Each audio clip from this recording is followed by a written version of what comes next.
Good morning, friends. Today we will discuss magnetic field. Okay, and discuss the magnetic field around different current carrying elements. Different current carrying elements की वजह से magnetic field क्या रहता है, तो वो हम डिस्कस करने वाले हैं. तो जैसा कि मैंने डिस्कस किया था कि magnetic field is like a electric field. Electric field क्या होता है? It is a field created by a static charge, due to which another charge plays in another charge which are placed in the region of the field of another charge experience a force of attraction or repulsion. Similarly, when we supply a current in the current carrying conductor, it will create a field around it, and due to that field another magnetic substances experiences a force of attraction or repulsion. भी magnetic field create होगा किसी भी current carrying conductor की वजह से या moving charge की वजह से, उसकी वजह से अनदर चार्ज पार्टिकल और अनदर मैग्नेटिक सब्सटेंस जो होंगे वो क्या करेंगे, they experience a force of attraction और रिपल्शन. तो अब आज हमें यहाँ डिस्कस करना है magnetic field due to different current carrying element, और इसके लिए हमें डिस्कस करना है बायो-सावर्ट लॉ. क्या डिस्कस करना है? Biot-Savart law. डिस्कस कर रहे हैं चैप्टर 4 मैग्नेटिक करंट, और इसमें आज हमें डिस्कस करना है magnetic field due to current carrying element. To determine the magnetic field strength due to current carrying element, they have used Biot-Savart law. Biot-Savart.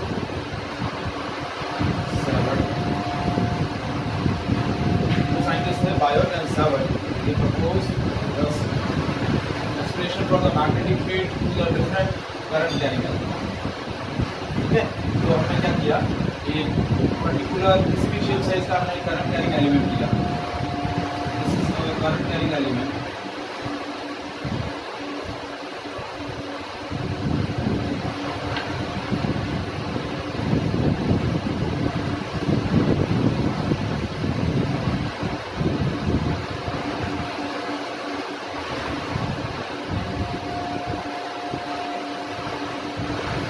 The current carrying element X, Y, which is constitute a current I. इस current carrying element में क्या कितना current flow कर रहा है? I current flow.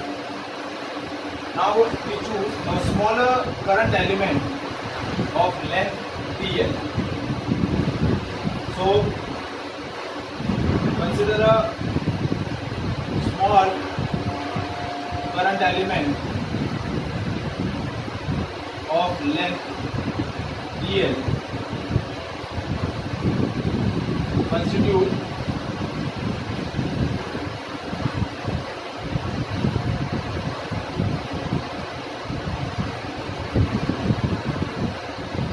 current I. क्या constitute कर रहा है? Current I. Now we are interested to find out the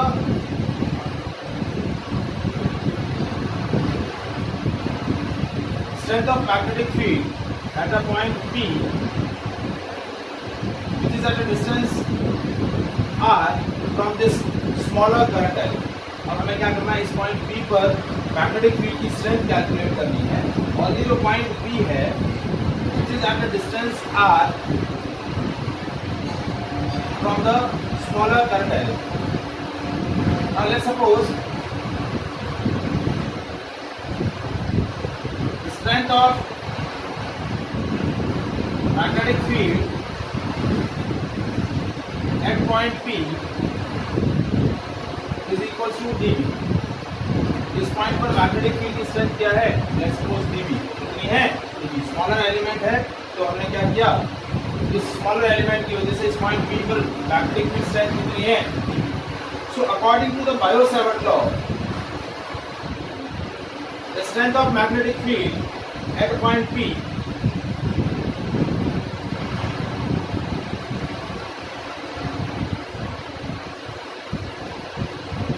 this dB is directly proportional to I. This dB is directly proportional to dl. dB is directly proportional to, sorry, inversely proportional to r square. And suppose if this position vector makes an angle theta with the position vector, ये जो position vector है वो dl length के साथ क्या बना रहा है, थीटा एंगल बना रहा है. So dB is directly proportional to sin theta. dB is directly proportional to sin. So according to the Biot-Savart law, magnetic field strength due to smaller current carrying element is directly proportional to I, directly proportional to dl, directly inversely proportional to r square, and directly proportional to sin. So overall expression क्या बन गया, dB is directly proportional to I dl sin theta by r square. dB is directly proportional to I dl sin theta by r square. ये आपका क्या होगा, magnetic field strength eight point P to the smaller current carrying element.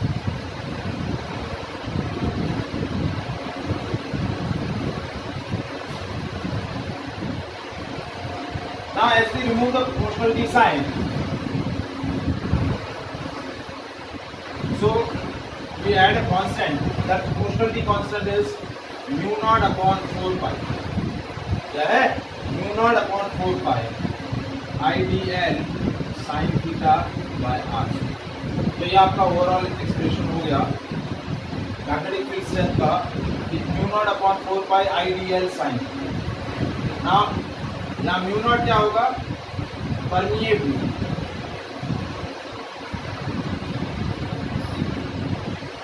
permeability of free space. What? Mu naught is permeability of free space. और इसकी value जो होती है 4 pi into 10 to the power minus 7 Tesla into meter square. Sorry, Tesla into meter upon ampere. क्या होता है, Tesla into meter upon ampere. ये आपकी mu naught की वैल्यू. जिस तरीके से इलेक्ट्रिक फील्ड के लिए क्या होता है, epsilon not, that is the permittivity of free space. इसी तरीके से how many magnetic field lines enter into the medium, that decided by the one of the another property of intermediate medium, that is permeability. किसी भी medium में current carrying element की वजह से जो magnetic strength magnetic strength setup हुई है, तो उसमें से कितनी मैग्नेटिक स्ट्रेंथ मीडियम में एंटर करेगी, that will be decided by this permeability.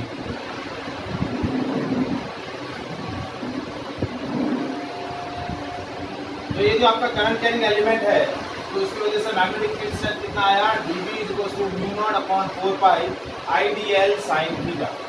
अब थोड़ा सा इसके अंदर हम रीअरेंजमेंट करते हैं. देखिए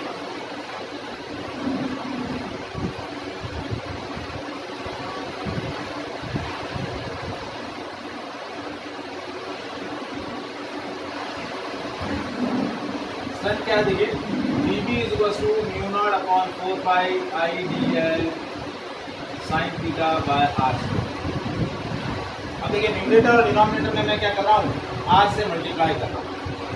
तो dB is equals to mu naught upon 4 pi I dl into r into sin theta upon r cube.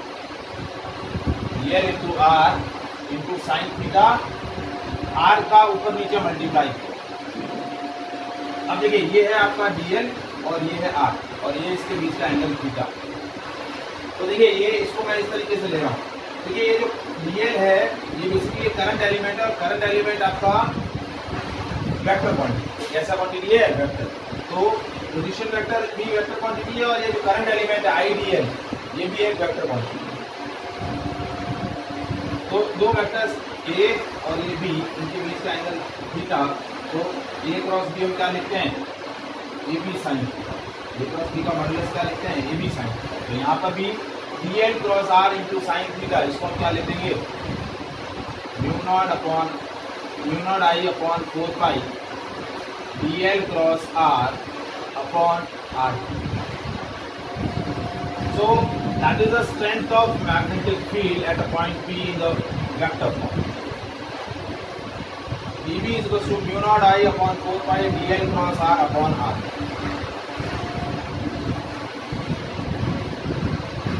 Is it clear? समझ में आया?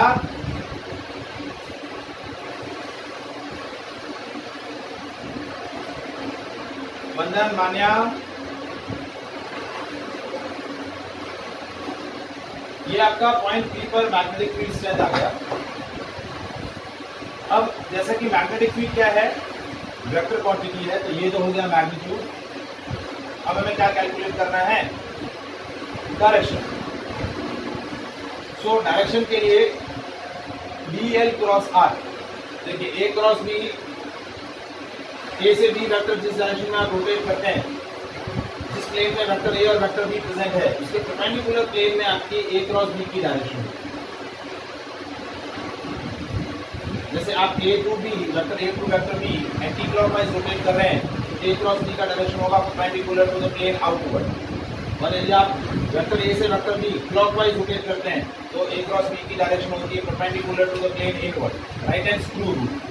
तो आपको क्या करना है, dl वेक्टर से r वेक्टर, ये dl वेक्टर है, और dl वेक्टर से r वेक्टर यदि आप ट्रैवर्सिंग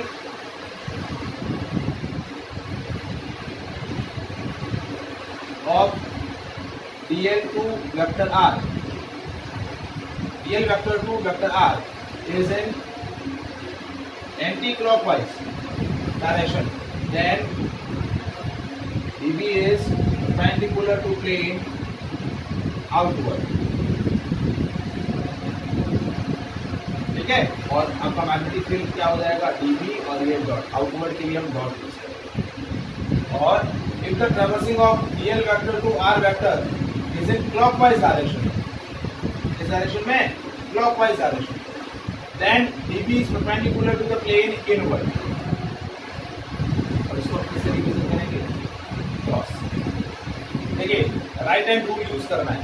जैसे आप a टू b जा रहे हैं, a टू b कैसे जा रहे हैं, dl वेक्टर से r वेक्टर कैसे जा रहे हैं, एंटी क्लॉकवाइज। तो ये जो थंब होगा ये आपको इसकी डायरेक्शन देगा, dB की डायरेक्शन। तो dl vector to r vector आप एंटी क्लॉकवाइज जा रहे हैं, तो magnetic field perpendicular to the plane outward. और dl vector to r vector आप क्लॉकवाइज जा रहे हैं, कैसे जा रहे हैं, क्लॉकवाइज जा रहे हैं, तो मैग्नेटिक फील्ड होगा perpendicular to the plane inward. अब देखिए dl टू r कैसे जा रहे हैं, इस केस में dl वेक्टर से r वेक्टर कैसे जा रहे हैं, क्लॉकवाइज, कैसे जा रहे हैं, क्लॉकवाइज। तो मैग्नेटिक फील्ड क्या होगा इस पॉइंट पर, perpendicular to the plane inward, dB cross, क्या होगा, dB and cross, perpendicular to the plane inward. और जैसे सपोज ये पॉइंट P जो है इस साइड में होगा, ये P डैश लेगा, सपोज ये पॉइंट P डैश यहाँ लेगा, तो देखिए ये dl वेक्टर है, अब dl से ये r वेक्टर है, तो dl से r कैसे जा रहे हैं आप, अब ये dl वेक्टर है ये वाला, तो dl से r कैसे जा रहे हैं, एंटी क्लॉकवाइज। तो यहाँ परपेंडिकुलर टू द प्लेन, यहाँ suppose magnetic strength dB dash है, तो यहाँ स्ट्रेंथ क्या हो जाएगी, perpendicular to the plane outward. तो वेक्टर dl से वेक्टर r को ट्रेवर्स करने की जो आपकी डायरेक्शन है, उसके बेसिस पे आपका dB का डायरेक्शन आएगा। मतलब जिस प्लेन के अंदर dl वेक्टर और r वेक्टर है, उसके परपेंडिकुलर प्लेन में आपका मैग्नेटिक फील्ड होगा, perpendicular to the plane inward और perpendicular to the plane outward. Is it clear?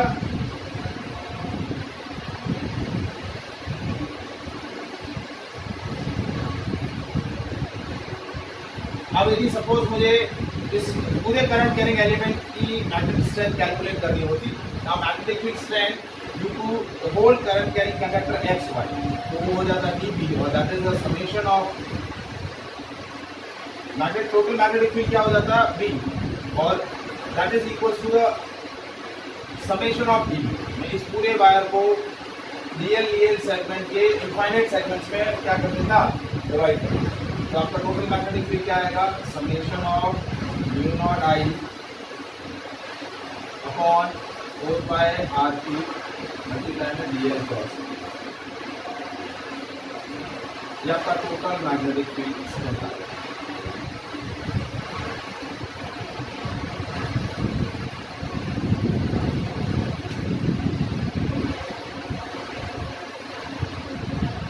So this is called Biot-Savart law, which is used to determine the magnetic field strength due to current carrying element.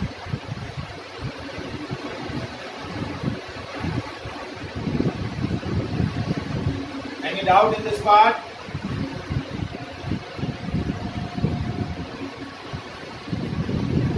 किसी को भी? ठीक है, तो देखिए dB की value है, या हम b की वैल्यू बोलेंगे summation of mu naught I dl r into sin theta upon 4 pi r। अब देखिए यदि पोजीशन वेक्टर और करंट एलिमेंट सेम ही डायरेक्शन में पैरेलल है, यदि थीटा 0 है तो मैग्नेटिक फील्ड 0 हो जाएगा, और यदि परपेंडिकुलर है तो मैग्नेटिक फील्ड मैक्सिमम क्या हो जाएगा, मैक्सिमम। Is it clear?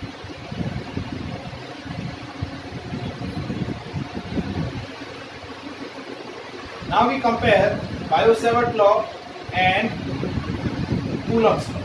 इसको डिस्कस कर रहे हैं, Biot-Savart law और Coulomb's law।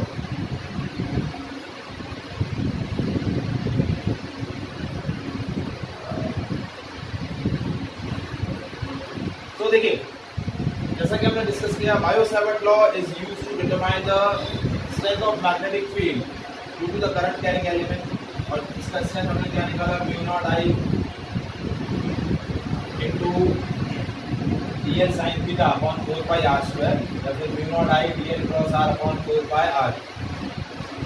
और कूलम्ब्स लॉ से हम क्या कैलकुलेट करते हैं, electric field intensity due to the current, due to the static charge. Static charge की वजह से इलेक्ट्रिक फील्ड इंटेंसिटी किसी पॉइंट पी पर या एट अ डिस्टेंस आर पर क्या होगी, तो उसके बेसिस पे हम क्या डिस्कस कर रहे हैं, दोनों का कंपैरिजन कि उनमें क्या क्या पॉइंट ऑफ सिमिलरिटीज हैं और क्या क्या पॉइंट ऑफ डिफरेंसेस हैं। तो हमारा नेक्स्ट जो पॉइंट है वो है Biot-Savart law versus Coulomb's। So from Coulomb's law,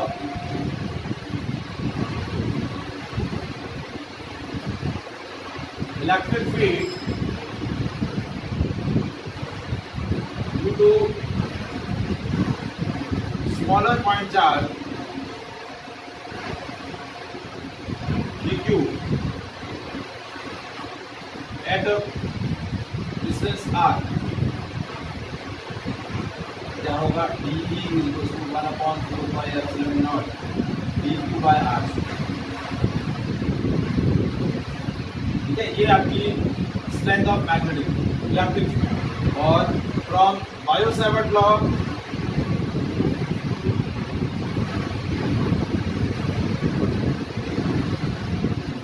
magnetic field due to smaller current carrying element,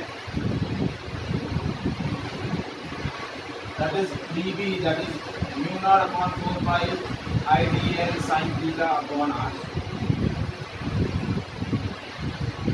तो ये आपका इलेक्ट्रिक फील्ड इंटेंसिटी दे रहा है, ये मैग्नेटिक फील्ड इंटेंसिटी दे रहा है। तो हम पहले क्या डिस्कस करते हैं, पॉइंट ऑफ सिमिलरिटी।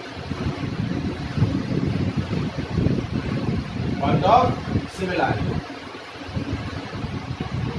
तो पहला क्या है, ये इलेक्ट्रिक फील्ड दे रहा है, ये मैग्नेटिक फील्ड दे रहा है, और दोनों इलेक्ट्रिक फील्ड और magnetic field long range field क्या है, both field are long range field. जैसे फील्ड है लॉन्ग रेंज फील्ड। अब देखिए इलेक्ट्रिक फील्ड भी डिस्टेंस के स्क्वायर के इनवर्सली प्रोपोर्शनल है, और मैग्नेटिक फील्ड भी जो है वो स्ट्रेंथ मैग्नेटिक फील्ड डिस्टेंस भी डिस्टेंस के स्क्वायर के inversely proportional. So both the field follow the inverse square law. क्या फॉलो करते हैं? Inverse square law. देखिए, E is inversely proportional to R square and dB is inversely proportional to R। तो दोनों inverse square law क्या करते हैं? Follow करते हैं। क्या करते हैं? इनवर्स स्क्वायर लॉ फॉलो करते हैं। और थर्ड पॉइंट जो सिमिलरिटी है, देखिए ये भी वेक्टर क्वांटिटी है, ये भी vector quantity. So both obey principle of superposition. आप नहीं कहते both follow principle of superposition. यदि डिफरेंट एलिमेंट्स हैं और उनकी वजह से नेट फील्ड इंटेंसिटी कैलकुलेट करनी है, इलेक्ट्रिक फील्ड इंटेंसिटी या मैग्नेटिक फील्ड इंटेंसिटी, तो हम क्या करेंगे? इंडिविजुअल इलेक्ट्रिक फील्ड और मैग्नेटिक फील्ड इंटेंसिटीज का क्या करेंगे? Vector summation. क्या करेंगे? Vector summation.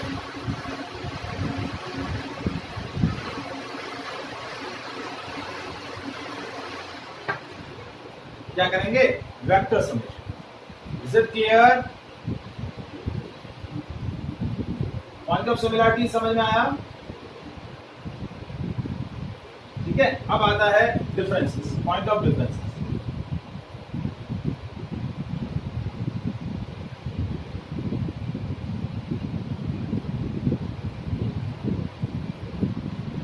तो पॉइंट ऑफ डिफरेंसेस क्या है?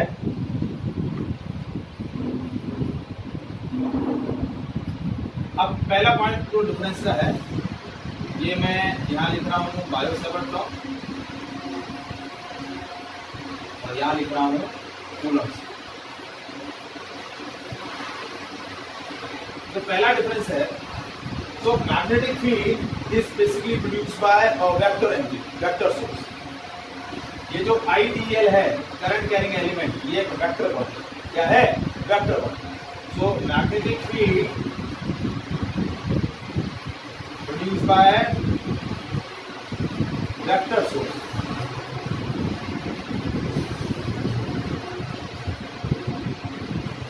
जबकि इलेक्ट्रिक फील्ड जो है, electric field produced by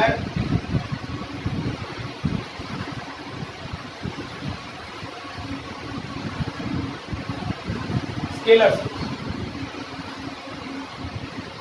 scalar source कौन सा? Electric charge. इलेक्ट्रिक चार्ज एक स्केलर है।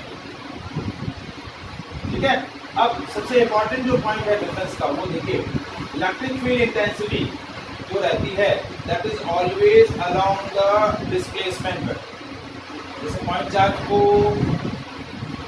जिस पॉइंट पर फील्ड इंटेंसिटी कैलकुलेट करनी है, उसको जो पॉइंट मिलाने वाला है डिस्प्लेसमेंट वेक्टर के अलोंग रहता है। जैसे देखिए, ये आपका dq वेक्टर है और मुझे यहाँ पॉइंट P पर इंटेंसिटी कैलकुलेट करनी है, तो इलेक्ट्रिक फील्ड इंटेंसिटी या तो towards the charge, away from the charge होगी, या फिर towards the charge. Positive charge हुआ तो अवे फ्रॉम द चार्ज होगी, और नेगेटिव चार्ज होगा तो towards the charge. So direction of electric field is always along to the displacement vector joining the point and the point charge. The field point और point charge को join करने वाली जो line है, उस line के अलोंग है। जबकि magnetic field is always perpendicular to the plane in which current element and position vector is present। जैसा कि dl क्रॉस r का मैंने बताया था कि जिस प्लेन में dl और r प्रेजेंट है, उसके परपेंडिकुलर प्लेन में आपका क्या रहेगा? Magnetic field. तो ये आपका दूसरा मेन पॉइंट है between the difference between the Biot Savart law and Coulomb's. इसमें magnetic field is perpendicular to the plane in which magnetic field vector and position vector, यानी current element and position vectors are present. और इसमें क्या होता है? ये electric field intensity हमेशा position vector के अलोंग ही रहती है। Now third point of difference जो है वो क्या है? बायो सेवर्ट लॉ में क्या है? Angle dependency. क्या है? Angle dependency. जबकि इलेक्ट्रोस्टैटिक कूलम्ब्स लॉ के अंदर, इलेक्ट्रोस्टैटिक फील्ड के अंदर कोई भी एंगल डिपेंडेंस नहीं है। क्या है? कोई भी एंगल डिपेंडेंस नहीं। Is it clear?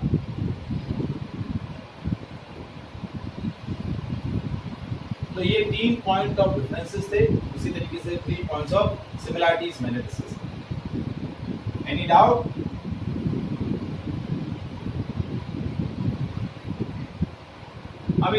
अब एक छोटा सा point, the point of relation between mu naught and epsilon naught. Epsilon naught और म्यू नॉट के अंदर क्या रिलेशन होता है? देखिए, म्यू नॉट है परमिएबिलिटी ऑफ फ्री स्पेस और एप्सिलॉन नॉट है permittivity of free space.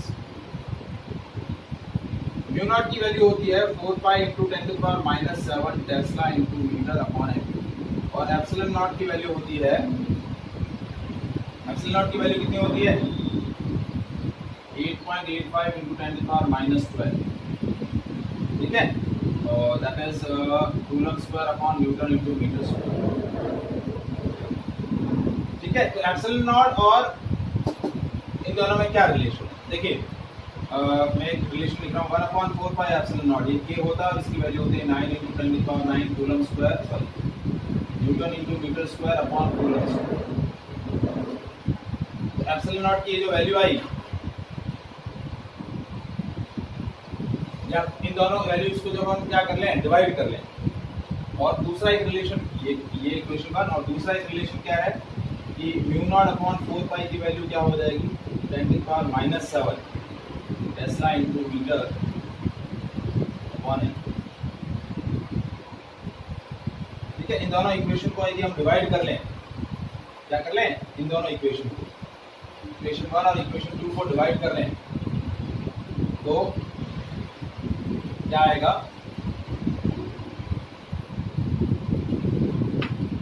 1/4 pi epsilon not into mu naught upon 4 पाई, 4 पाई से 4 पाई कैंसिल, और ये हो जाएगा 9 इंटू 10⁻9 अपॉन 10⁻⁻7, तो ये हो गया 1 mu naught epsilon naught is equal to 9 into 10⁻16, क्या हो गया? 9 इंटू 10⁻16, और ये बेसिकली क्या है? 3 इंटू 10⁸ का स्क्वायर, और 3 इंटू 10⁸ किसकी वैल्यू होती है? सी की वैल्यू होती है। 1 mu naught epsilon naught is equal to c square, तो ये एक रिलेशन हो गया। तो सी की वैल्यू हो गई √1/√म्यू नॉट एप्सिलॉन नॉट, सी की वैल्यू क्या हो गई? 1/√म्यू naught epsilon. Is it clear?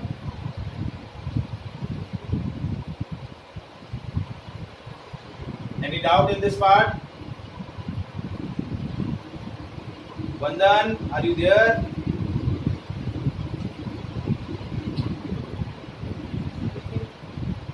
On करके चला गया वंदन।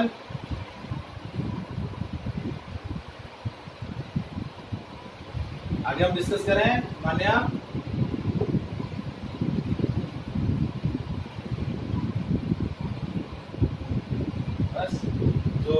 That is all about the today session. Biot Savart law important है, आपको ये याद करना, क्योंकि इससे अब हम क्या करेंगे, डिफरेंट करंट एलिमेंट्स के मैग्नेटिक फील्ड स्ट्रेंथ कैलकुलेट करेंगे by using Biot-Savart. Biot-Savart law की हेल्प से दूसरे अलग अलग शेप साइज के करंट एलिमेंट्स का मैग्नेटिक फील्ड स्ट्रेंथ कैलकुलेट करेंगे। तो ये इंपॉर्टेंट सेक्शन है, इसको अच्छे से लर्न करना है, क्योंकि अब आगे का जो भी टॉपिक हम अभी कुछ 1-2 क्लासेस चले आने वाले हैं, वो पूरा का पूरा बायो-सावर्ट लॉ पर ही बेस्ड है। इस पर बेस्ड है, बायो-सावर्ट लॉ पर ही बेस्ड है, ठीक है। आया समझ में? हाँ बोलिए बेटा। हाँ, एक सेकंड, चलो चालू।